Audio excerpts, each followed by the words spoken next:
ഇനി തൃശ്ശൂരിൽ നിന്നുള്ള റിപ്പോർട്ടിലോട്ടാണ്. പൊതുപ്രവർത്തകരെ കുടുക്കാൻ പോലീസ് CRPC 107 വകുപ്പ് ഉപയോഗിക്കുന്നതായി പരാതി.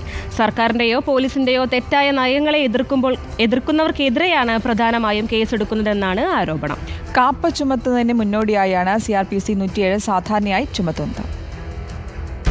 പരിസ്ഥിതി പ്രവർത്തകർ, മനുഷ്യാവകാശ പ്രവർത്തകർ, വിവരാവകാശ പ്രവർത്തകർ, രാഷ്ട്രീയ പ്രവർത്തകർ എന്നിവർക്കെതിരെ CRPC 107 വകുപ്പ് ചുമത്തുന്നത് സ്ഥിരം സംഭവമാവുകയാണ്.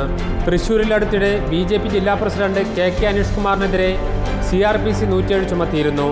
ഇക്കാര്യത്തിൽ BJP പ്രക്ഷോഭത്തിലുമാണ്.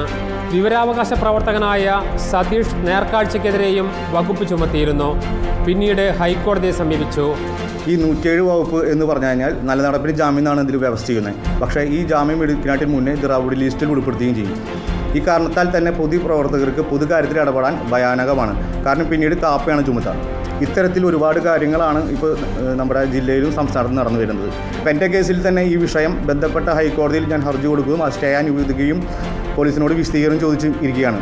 രാഷ്ട്രീയ സമരങ്ങളിൽ ഉൾപ്പെടുന്നവർക്കെതിരെ പോലും CRPC 107 ചുമത്തുന്നത് സ്ഥിരം കാഴ്ചയായി.